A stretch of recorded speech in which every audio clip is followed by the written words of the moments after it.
On attaque cette nouvelle vidéo sur le Sony Alpha 7 III où là on est plongé dans le menu numéro 2, menu prise de vue, mais beaucoup sur la prise de vue vidéo. Et si vous n'avez pas vu les vidéos précédentes de ce guide complet du Alpha 7 III, je vous incite à aller cliquer dans le lien qui est dans la description vers la playlist qui va vous emmener à travers toutes les vidéos de A à Z. Et donc du coup regardez les vidéos précédentes pour arriver jusqu'à celle-ci. Allez, c'est parti. Donc là, mode d'exposition, c'est grisé. Donc on est dans le menu 1 sur 9. Mode d'exposition, c'est grisé. Si j'appuie dessus, il me dit pourquoi. Parce que je suis en mode de prise de vue priorité ouverture. Donc je vais me mettre en mode film, vidéo. Voilà. Et du coup, ici, j'y ai accès. Et en fait, c'est exactement les mêmes réglages. Ça permet de savoir si on se met en mode programme, en mode priorité ouverture, en mode priorité vitesse ou en exposition manuelle. Pour la vidéo, mais en général, je vais plutôt me mettre en exposition manuelle. Ensuite, le suivant, mode d'exposition, je vois que c'est écrit S et Q à côté, donc je suppose qu'il faut se mettre dans le mode de prise de vue S et Q. Donc ça, c'est pour tout ce qui est prise de vue en slow motion et en accéléré. Donc là, c'est pareil, quand on est en S et Q, est-ce qu'on préfère être en manuel, en priorité ouverture, etc. Je vais mettre aussi en manuel. Ensuite, le format de fichier, donc là vous voyez qu'on a trois choix, AVC HD qui est, moi je déconseille fortement, AVC HD, AVCS HD, donc là c'est ce qui va être ce qu'on appelle le 1080p, donc le Full HD, et ici vous avez la 4K, moi je vais mettre la 4K parce que c'est ce qui m'importe ici.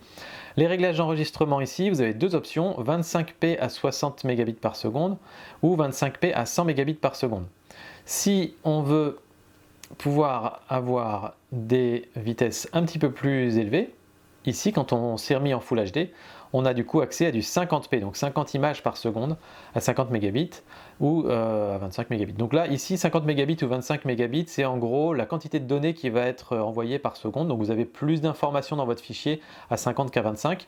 Maintenant, d'une manière générale, si vous ne touchez pas à votre vidéo, si vous n'y touchez pas dans un logiciel, si vous ne faites pas beaucoup de retouches de contraste, d'exposition, de couleurs, etc., ça ne va pas changer grand-chose. Vous allez regarder les deux fichiers, ça va sembler exactement les mêmes, mais c'est un petit peu comme le RAW en photo. Plus on va passer de temps à retoucher notre image, plus on a intérêt à avoir beaucoup de données. Donc là par exemple, je vais mettre à 100p, 100 mégabits par seconde. Alors, vous vous demandez peut-être où se trouve le 120 images par seconde. Et bien pour ça, il faut se régler dans un autre, standard, parce qu'en fait ici, on a une caméra qui est réglé pour les standards européens. Donc ici on peut sélectionner NTSC ou PAL. Aujourd'hui ma carte est réglée en PAL et puis mon appareil photo est réglé en PAL parce qu'on est en Europe. Je peux le régler en NTSC, donc je vais le faire ici, j'appuie sur Entrée, il m'a déjà mis un petit message pour dire attention, les données sur votre carte SD vont être supprimées, tout ça. Il fait sa petite sauce et là, hop, magie, il est en NTSC. Et du coup, regardez un petit peu, si on revient à notre menu vidéo, voilà, 120 images secondes, 100 mégabits par seconde. Donc maintenant on a les standards NTSC, donc 120 images secondes, 30 images secondes, 60 images secondes, qui permettent du coup d'avoir un petit peu plus d'images par seconde pour faire des ralentis un petit peu plus ralentis. Alors est-ce qu'il y a un inconvénient? D'ailleurs si on va là-dedans, vous voyez, si on se remet en 4K, on a accès à 30 images par seconde au lieu de 25 tout à l'heure. Donc oui, il y a des inconvénients, notamment si vous filmez en intérieur, parce qu'en fait, les standards servent à deux choses. Les standards d'image, donc NTSC ou PAL, de ce que j'ai compris encore, mais je ne suis pas expert là-dedans, vont servir si vous filmez en intérieur, parce que par exemple, la fréquence d'émission des lampes va être égale à la fréquence d'émission du courant électrique. Et donc, en Europe, c'est 50 Hz, et aux États-Unis, c'est 60 Hz. Et donc en fait, quand vous êtes en PAL, la caméra s'adapte pour que on ne voit pas justement les lumières qui des fois s'allument, des fois s'éteignent. Elle va se caler exactement sur le rythme des 50 Hz. Alors que si vous mettez un réglage États-Unis alors que vous filmez en Europe, vous allez avoir un décalage et donc parfois vous allez avoir des images sombres qui vont s'intercaler avec des images claires, ça va faire ce qu'on appelle du flickering et ce ne sera pas très joli. Mais si vous filmez en extérieur, le soleil c'est le même en France et aux États-Unis, donc il n'y a pas de souci. Si vous filmez voilà, sous certains types d'éclairage, il n'y aura pas de problème non plus, tout ce qui est éclairage à LED par exemple. Donc voilà, c'est dans des cas très spécifiques, mais si vous voyez ce problème-là, sachez que ça peut venir d'ici. Et puis deuxième chose, c'est si vous comptez diffuser directement la vidéo qui est sortie de votre appareil photo sur une télévision par exemple, ou si vous utilisez le port HDMI externe pour l'envoyer sur une télévision, là aussi ça risque de poser des soucis. Moi personnellement je les balance toujours dans un logiciel de montage qui lui peut ensuite remettre dans le bon format. Donc voilà, j'espère ne pas dire de bêtises, mais pour moi il n'y a pas de souci à passer en NTSC pour pouvoir bénéficier de plus d'images par seconde, sauf dans certains cas particuliers. Ici, réglage ralenti plus accéléré, donc c'est ici justement qu'on va pouvoir définir nos ralentis, nos accélérés. Donc c'est un petit peu complexe à comprendre au début, mais en fait vous verrez c'est assez simple. Réglage d'enregistrement, ça veut dire qu'il va enregistrer 30 images par seconde. Vitesse de défilement, ça veut dire qu'il va rendre 120 images par seconde. Donc là c'est le réglage de base. Si on fait ça, ça veut dire qu'il va jouer l'image 4 fois plus vite qu'elle ne s'est passée en réalité. Je vous fais un exemple. Hop, on va faire une petite mise au point, c'est fait. J'enregistre et je passe ma main dessus. Voilà, vous avez vu, je ne l'ai pas passé très vite. Si je retourne dans lecture et que je joue l'image, donc comme ça joue à 120 images secondes, alors c'est l'inverse, ça joue à un ralenti 4 fois. Ah oui, c'est ça, c'est-à-dire qu'il lui sort 120 images par seconde et comme là c'est joué en 30 images par seconde, on a effectivement un ralenti x 4. Donc vous voyez, je vous dis c'est pas forcément très intuitif, mais en fait on s'y retrouve après. Et donc on peut exactement choisir ce qu'on veut ici. Donc je peux garder le réglage d'enregistrement à 30 images par seconde, le 60 n'est pas accessible ici. Mais par contre je peux dire que la vitesse de défilement, elle, doit être à 2 images par seconde. Ça veut dire que ça va me faire un accéléré x 15 cette fois-ci. Donc si je refais la même chose, j'enregistre, je viens passer ma main dessus. Voilà, par contre à la prise de vue, ça fait un peu bizarre. Je fais lecture, et vous voyez que c'est passé à toute vitesse. Voilà, ça a accéléré 15 fois. Donc c'est un excellent moyen de faire des vidéos accélérées ou des vidéos ralenties directement avec le boîtier en fait, ça marche très bien. Enregistrement de proxy, vous pouvez faire off ou on. Le proxy c'est utile notamment si vous avez un ordinateur qui a un petit peu du mal à traiter des gros fichiers 4K. Il va vous enregistrer un petit fichier à côté et vous allez faire toutes vos retouches avec ce proxy. Et ensuite à la fin seulement vous appellerez le fichier 4K qui sera utilisé uniquement pour le rendu final. Donc c'est des techniques que vous pouvez chercher un petit peu sur internet, il y a plein de gens qui présentent ça. Menu numéro 2. Hop, je vais me remettre dans le menu film, même si je pense que ça ne change pas grand chose. C'est juste qu'on a plus d'options. Alors, vitesse d'autofocus, vous pouvez mettre en normal, en rapide ou lente, ça dépend comment vous utilisez l'autofocus. En vidéo, moi personnellement, je préfère que ce soit pas trop rapide, donc je vais plutôt la mettre en lente. Sensibilité suivi autofocus, est-ce que vous voulez que ce soit réactif ou standard? Donc là, typiquement, ça va être si je veux faire la mise au point sur un autre objet. Est-ce qu'on peut le faire en tactile ici ou est-ce que j'ai déjà réglé ça? Non, ça marche pas encore en tactile. Donc là, vous voyez que la mise au point se fait lentement. Ok? Et si je me mets en rapide, on va arrêter l'enregistrement. Si je me mets en rapide et qu'on enregistre, il va me faire la mise au point plus rapidement. Donc voilà, c'est assez évident. Voilà, je vais la laisser sur normal en fait pour l'instant. J'ai pas joué énormément encore avec la vidéo, donc je vous montre juste un petit peu ce que permettent de faire les menus. Obturation vitesse lente automatique, ça, vous pouvez le mettre sur on ou off. Ce que ça va faire, c'est quand vous êtes dans un mode, alors attendez, on va revenir dans le bon mode. Hop, donc quand on se met dans le mode priorité vitesse, c'est-à-dire qu'on choisit notre vitesse, par exemple là je suis à 1/60e de seconde, si jamais je vais filmer quelque chose qui est très sombre, il va automatiquement lui diminuer cette vitesse et la régler pour que ça puisse fonctionner. Par exemple, alors comment je peux faire ça? Ouais, du coup je suis en priorité vitesse donc je ne peux plus changer mon ouverture. Je sais que ça ne marche pas en manuel.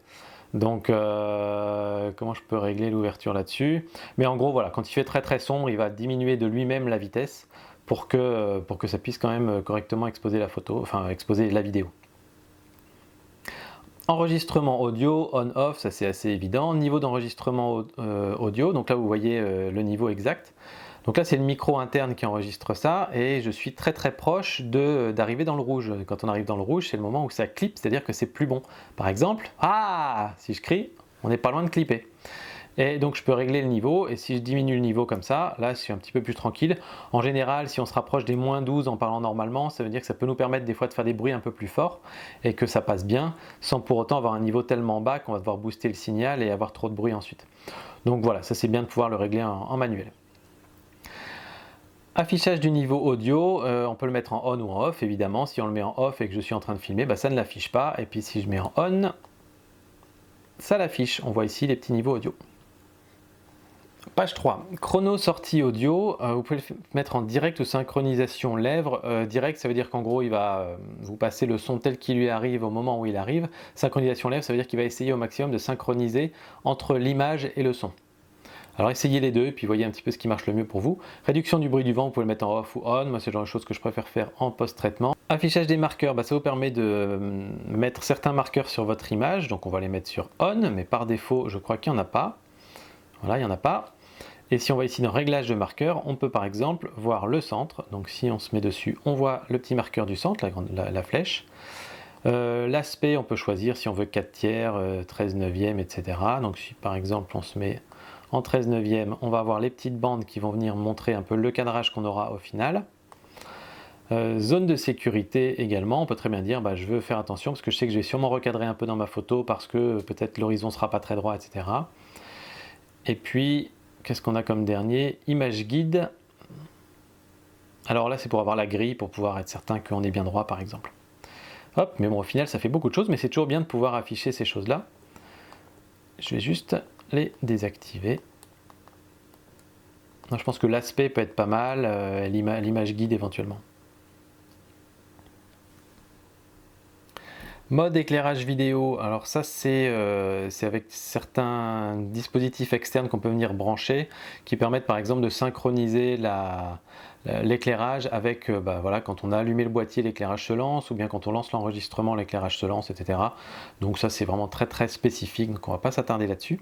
Et puis film avec déclencheur, activer ou désactiver. Désactiver ça veut simplement dire que là quand je suis en mode vidéo, si j'appuie sur le déclencheur, il ne se passe rien. Il me dit juste il faut appuyer sur le bouton Movie pour démarrer. Mais je peux avoir envie d'utiliser le déclencheur pour démarrer le film, donc dans ce cas-là, je mets activer, et là, quand j'appuie dessus, ça me lance l'enregistrement. Je peux l'arrêter pareil, de la même manière. 4 sur 9, on arrive ensuite, et on revient plutôt à des réglages photo. Donc on va se remettre en photo. Hop. Donc prise de vue silencieuse, ça permet de déclencher sans faire aucun bruit. Donc on peut le mettre, on va le laisser en off pour vous montrer un petit peu. Et on va se mettre en rafale pour le plaisir. Tac, et vous allez entendre le magnifique bruit de la rafale. Si je me mets en prise de vue silencieuse, alors il faut attendre qu'il copie tout sur la carte, voilà. Si je me mets en prise de vue silencieuse et que je prends des photos, et ben voilà, j'ai pris autant de photos, ça n'a pas fait un seul bruit. Donc ça c'est génial, c'est vraiment très pratique. Par contre attention, dès qu'il y a du mouvement dans l'image, tout va être un petit peu tordu. Même si c'est du mouvement pas très très rapide, donc vraiment à utiliser sur des situations où ça ne bouge pas. Par défaut, je pense qu'il vaut mieux le laisser en off et éventuellement de temps en temps quand vous êtes, je sais pas, dans un endroit, un lieu de culte ou un truc comme ça, le mettre en silencieux quand il y a besoin. Ensuite, e-opt à rideau AV, ça veut dire en gros obturateur électronique ou à rideau. Quand vous laissez sur on, c'est l'obturateur à rideau qui a lieu en premier, donc c'est-à-dire, vous savez, ce petit obturateur mécanique qui vient se déclencher. Et quand vous mettez sur off, c'est l'obturateur électronique qui va se déclencher en priorité. Donc je vous conseille plutôt de laisser sur on pour garder l'obturateur mécanique en premier. Déclenchement sans objectif. Alors, pourquoi vouloir activer ça? Pourquoi vouloir prendre des photos quand il n'y a pas d'objectif? C'est c'est essentiellement pour tous les objectifs qui n'ont pas de contact. Vous savez, il y a des objectifs ou des bacs d'adaptation qu'on va venir utiliser. Et du coup, il n'y a plus de contact électrique ou électronique entre l'objectif et le boîtier. Du coup, il ne détecte pas d'objectif, mais vous avez quand même envie de prendre des photos. Donc, dans ce cas-là, il vaut mieux le laisser activer. Déclenchement sans carte mémoire. À vous de voir si vous préférez l'activer ou pas. Ça peut être pratique de l'activer pour faire quelques tests. Moi, je le désactive. Comme ça, je sais que si j'ai oublié de mettre une carte mémoire, il va me le dire tout de suite et je vais pas m'en rendre compte à la fin de la séance de photo. Steady shot, ça c'est la stabilisation du capteur, je le laisse sur on parce que ça marche très très bien, j'ai même fait plein de tests en le laissant sur trépied et ça n'impacte pas, contrairement à une stabilisation optique qu'on a souvent sur une stabilisation mécanique qu'on peut avoir sur des objectifs qui eux peuvent impacter quand ils sont sur trépied parce qu'ils vont chercher à stabiliser quelque chose alors qu'il n'y a pas besoin. Là j'ai trouvé que c'était très juste en permanence. Et puis ici, réglage de la fonction steady shot. Alors pour faire simple, quand il y a des contacts et qu'il reconnaît l'objectif, il va ajuster la stabilisation du capteur à l'objectif qui est monté dessus. Mais si ce n'est pas le cas, s'il n'y a pas de contact, par exemple si vous mettez un objectif manuel dessus, qui n'a pas de contact avec le boîtier, il ne va pas savoir de quelle façon stabiliser, parce qu'évidemment, on ne va pas stabiliser une image prise à 200 mm de la même manière qu'une image prise à 10 mm. Donc par exemple, je monte un objectif 85 mm manuel, et ben je vais ici aller dans Ajustement SteadyShop manuel, et puis je vais ici sélectionner ma focale à 85, vous avez compris le principe, voilà, tac, et il va lui pouvoir mieux stabiliser mon image parce qu'il aura plus d'informations. Par contre, attention, bien le remettre en automatique en permanence, parce que si vous le laissez tout le temps en manuel, il va tout le temps garder le 85 mm par exemple. 5 sur 9, réglage du zoom. Alors là, vous voyez que c'est tout grisé. La raison, c'est parce que ça s'applique à la vidéo. Et donc quand on se met en vidéo, on a ici à la base réglage du zoom, zoom optique uniquement. Donc ça veut dire que vous allez utiliser uniquement le zoom de votre objectif. Mais il y a possibilité de rajouter deux types de zoom. Zoom image claire, qui est assez intéressant parce qu'il permet de zoomer dans l'image en plus de votre optique, sans perte de qualité ou alors avec peu de perte de qualité. Et ensuite vous avez le zoom numérique qui lui va tout simplement zoomer dans l'image comme si vous aviez exporté votre image normalement et que vous aviez zoomé en post-traitement. Donc le zoom image claire est le plus intéressant. Donc là si on se met par exemple juste en zoom optique, vous voyez qu'on peut enregistrer ici et puis je tourne ma bague et je fais mon zoom de façon tout à fait normale. Okay, donc si par exemple je zoome ici à fond, on va faire notre petite mise au point, voilà, je suis à 70 mm et voilà le plus gros que je peux avoir avec cet objectif là. Donc on va tester le zoom image claire et ici du coup on peut aller dans le menu zoom et vous voyez que maintenant on a possibilité de zoomer de façon plus importante dans l'image et vous voyez que ça garde encore une très belle qualité. Et on peut l'utiliser aussi en continu en restant appuyé sur le bouton et du coup ça fait vraiment un très bel effet de zoom automatique. Donc ça c'est impeccable. Et enfin vous avez le zoom numérique qu'on peut régler ici, qui nous permet d'aller plus loin que le zoom image claire, mais qui lui du coup va dégrader la qualité de l'image, mais ça permet quand même d'aller très loin. Et enfin rotation de bague de zoom, là ça marche qu'avec certains objectifs. Ensuite menu 6 sur 9, on va repasser en mode photo, hop, pas très bien organisé hein, ces menus. C'est pour ça que ce type de vidéo est important. Bouton display. Donc quand on appuie dessus, ça nous dit en gros qu'est-ce qu'on va afficher à l'écran quand on va être en mode quand on va appuyer sur le bouton display. Donc par exemple, je peux rajouter l'affichage graphique ici qui va me montrer exactement si je suis plus proche, plus loin, etc. Bon, ça ne m'intéresse pas. On peut dire afficher toutes les infos. Donc en fait là, si vous voulez, c'est les différentes successions d'écrans qu'il va y avoir. Donc par exemple, si je rajoute écran désactivé, en appuyant dessus et je fais entrer. Quand je suis dans mon mode ici, je vais avoir toutes les options qu'on avait jusqu'à présent, mais j'ai rajouté la fonction sans écran, écran désactivé. Voilà, donc là on peut exactement sélectionner les options qu'on va avoir au moment où on va se balader dans les menus. Donc par exemple, moi j'aime bien celui-là, j'aime bien celui où il n'y a rien du tout, j'aime bien celui avec l'histogramme et le niveau. Par contre celui-là je m'en sers jamais, donc je vais le désactiver. Et écran désactivé, je vais le laisser aussi comme ça, je ne vais pas le mettre. Et ensuite, on va faire exactement la même chose avec le viseur. Donc le niveau, oui, l'histogramme, oui, pas d'affichage, oui, toutes les infos, non, j'en ai pas besoin dans le viseur, affichage graphique non plus. Voilà. Ensuite, le passage entre le Finder et le Monitor, donc là ils n'ont pas traduit, en gros c'est le passage entre le viseur et l'écran. Donc là il est automatique, vous voyez quand j'approche la main, automatiquement, là quand je fais ça, il va me l'afficher, il m'affiche les choses à l'intérieur du viseur, vous le voyez en flou là, et ensuite là il affiche plus dans le viseur, il affiche plus que sur l'écran. Mais je peux décider par exemple que ce soit tout le temps dans le viseur.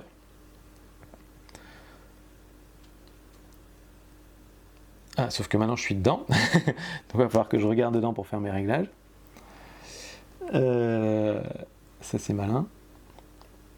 Voilà.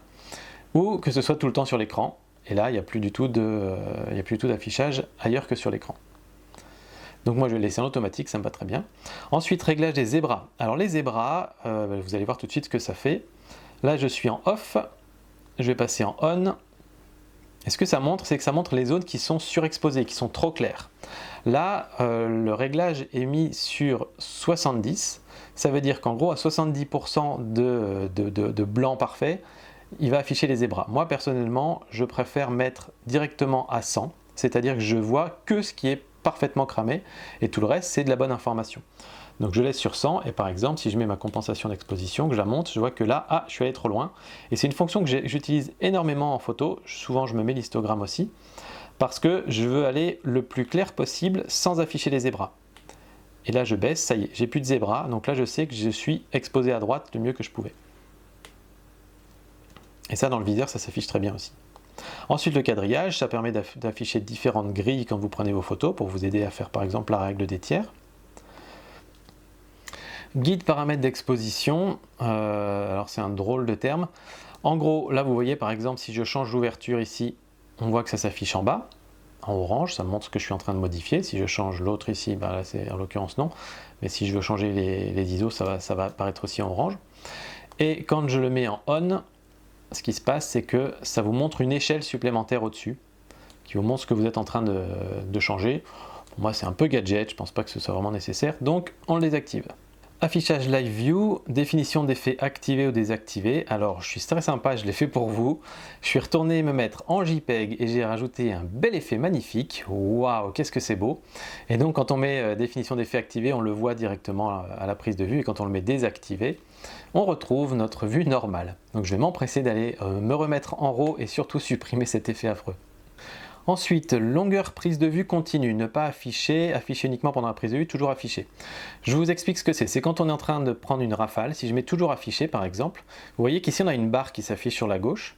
Alors est-ce que je suis bien en prise de vue rafale? Oui. Et donc si je prends mes photos, vous allez voir que ça va petit à petit se griser pour montrer l'espace qui reste disponible dans mon buffer en fait. Voilà, vous voyez que ça diminue, qui montre l'espace disponible sur le buffer. Et donc là il est tout le temps activé, et si je le mets, alors du coup il faut attendre que ça se copie, mais si je le mets en affiché uniquement pendant la prise de vue, par défaut ce ne sera pas affiché, et ce sera seulement quand je serai en train de prendre les photos qui s'affichent. Donc moi j'aime bien l'utiliser parce que ça me permet de gérer justement le nombre de photos qui me reste à prendre dans ma rafale. Et puis affichage instantané, c'est si vous voulez que votre photo s'affiche une fois que vous l'avez prise. Alors c'est assez standard sur les réflexes, mais là je vais vous montrer pourquoi je trouve ça peu utile. C'est que vous voyez, là ça vient de s'afficher pendant 2 secondes ma photo, mais on n'a absolument pas vu de différence. Je recommence. Je prends une photo, là c'est la photo que je viens de prendre qui s'est affichée, mais c'est exactement la même chose que ce qu'on voit à l'écran. Donc en fait, c'est totalement inutile, à part peut-être si vous faites des pauses longues ou des choses comme ça, auquel cas vous ne verrez pas exactement la même chose que sur l'écran. On arrive maintenant au menu opération personnalisée. Alors je vous dois quelques explications parce qu'il y a un petit câble qui est arrivé ici. C'est tout simplement parce que la batterie commençait à être sérieusement déchargée à force d'afficher comme ça l'image pendant toute la journée, parce que ça fait quelques heures que j'enregistre ces vidéos. Donc je l'ai branché sur une batterie externe pour que ça recharge en même temps. L'avantage de pouvoir charger en USB, en micro USB. Et puis également, désolé pour la lumière qui commence à s'effondrer un peu, mais il faisait jour dehors et là maintenant il commence à faire un peu sombre. Donc voilà, c'est pour ça que c'est un petit peu moins clair devant, mais vous verrez sur les premières vidéos, vous avez vraiment tout ce qu'il faut. Et puis j'ai l'éclairage de la pièce derrière de toute façon. Allez, donc on continue, on est dans les opérations personnalisées, et là c'est un petit peu le cœur du système Sony où on peut vraiment absolument tout personnaliser. Donc si vous appuyez sur touche perso, donc là vous voyez il y a 3 petites icônes avant. La première avec la petite montagne, là en gros c'est la configuration de toutes les touches du boîtier quand vous êtes en mode prise de vue. Donc par exemple, si on va régler la molette de commande, donc c'est cette molette là ici, si je décide que cette molette là va régler les ISO, hop, quand je suis en mode prise de vue, que je tourne cette molette, vous voyez, ça règle les ISO. C'est magique, ça le fait tout seul. C'est exactement le réglage que moi j'utilise d'ailleurs, j'ai mis les ISO là-dessus, et comme ça, sur mes 3 molettes, j'ai l'ouverture, le temps de pause et les ISO. Donc voilà, vous pouvez absolument tout personnaliser là-dessus. Donc là, vous voyez, sur la molette, on n'a pas énormément d'options parce qu'en gros, on a seulement comme option tout ce qui peut s'incrémenter en fait. Mais après, sur un bouton personnalisé, comme par exemple le bouton 1 qui lui est là-haut, bouton C1, là, c'est réglé sur la balance des blancs et vous voyez absolument tout ce qu'on peut mettre dessus. Vous avez 22 menus possibles dans lesquels on peut absolument tout mettre. Donc si je prends, je sais pas, je vais prendre un truc au hasard. On va prendre par exemple, alors je suis tombé sur des trucs pas forcément très intéressants. Effet de photo. Est-ce que ça marche d'ailleurs ça? Ah, parce que je suis en RAW plus JPEG, pas de bol. On va en mettre un autre. Allez, loop de mise au point par exemple. Je suis dessus, j'appuie dessus. Ah, il faut que je sois en AF continu. Décidément, on va y arriver. Enfin, plutôt en AF, en focus manuel. Tac. Donc je suis dessus, et quand j'appuie sur le bouton C1, tac, ça me fait ma loupe de mise au point. Tout simplement. Donc ce qu'on a testé tout à l'heure. Là, on le voit directement grâce à ce petit bouton-là. Donc, c'est vraiment l'avantage, c'est que vous pouvez configurer tous ces boutons-là. Là, on a C1, C1, C2, C3, C4, également AF On, AEL, la molette, le bouton central. Ici, voilà, il y a plein de boutons qu'on peut configurer pour justement finir par trouver exactement la configuration qui nous plaît. Et c'est vraiment la grosse force de ces boîtiers-là. Alors, je ne sais plus sur quoi c'était, mais c'est pas très grave. On va remettre prise de vue silencieuse, par exemple.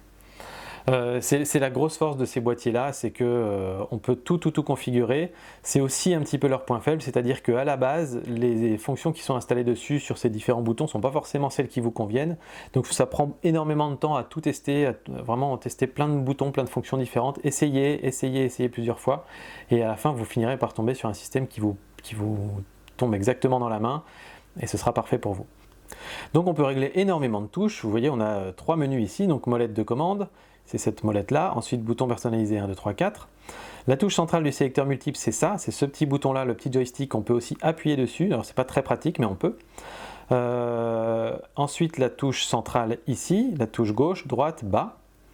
Et puis enfin la touche AEL, le bouton AF On, et enfin la touche verrouillage de l'autofocus qui correspond, si je dis pas de bêtises, au fait d'appuyer sur le bouton FN pendant très longtemps, comme on a pu le voir tout à l'heure.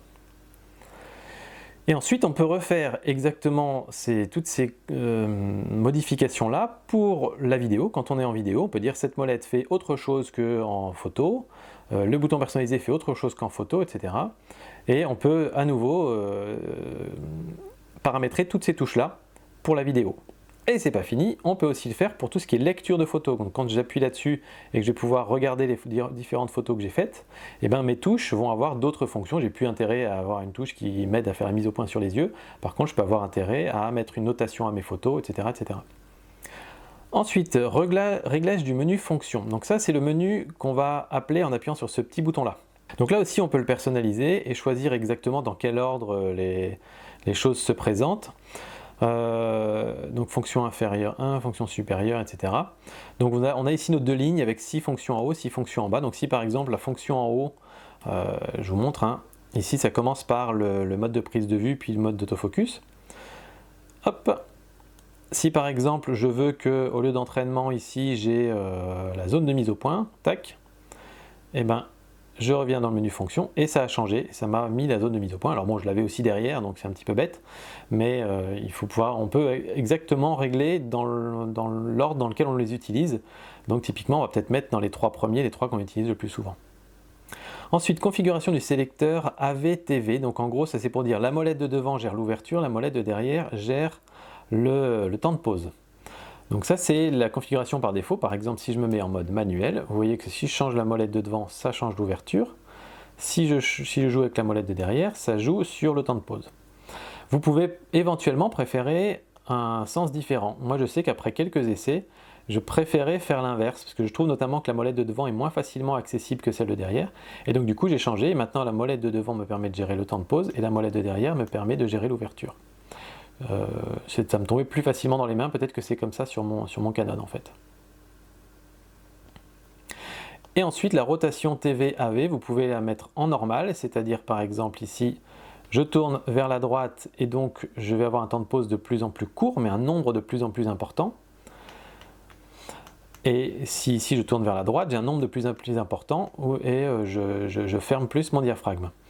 Moi, pour moi, c'est pas naturel tel que c'est défini de cette manière-là, parce que là, par exemple, ça s'assombrit quand je vais sur la gauche, ça s'assombrit aussi quand je vais quand je vais sur la droite, dans les deux sens, ça s'assombrit, mais moi, c'est pas comme ça que je fonctionne. Donc, je préfère, moi, personnellement, que quand ça va vers la droite, ça augmente sa valeur.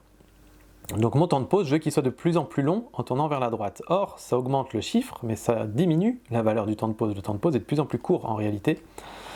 Et en fait ça dépend aussi de la façon dont Donc vous voyez cette fonction-là, est-ce que vous voyez ça comme le temps de pause ou vous voyez ça comme la vitesse? Si vous parlez de vitesse, si on tourne à droite, plus on tourne à droite, plus la vitesse est élevée. Mais moi je raisonne en temps de pause dans ma logique, et donc pour moi je vais plutôt inverser la rotation ici.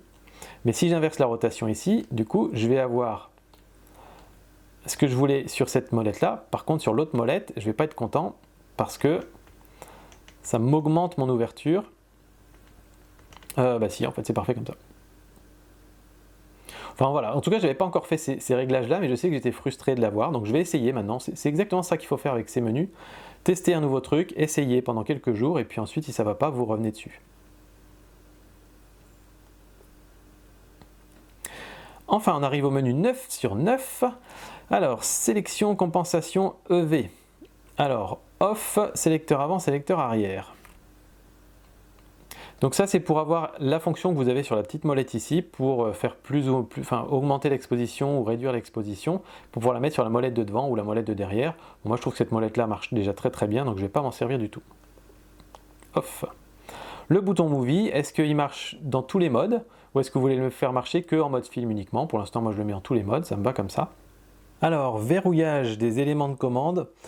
Si vous l'activez, vous pouvez faire tous, c'est-à-dire le sélecteur multidirectionnel plus les molettes par exemple. On va mettre tous. Et donc quand vous êtes en train de filmer, voilà, enfin de prendre vos photos, vous pouvez changer vos paramètres, etc.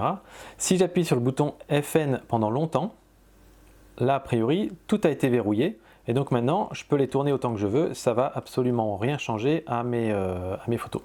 Et ça dure un petit moment et puis après ça normalement ça remarche.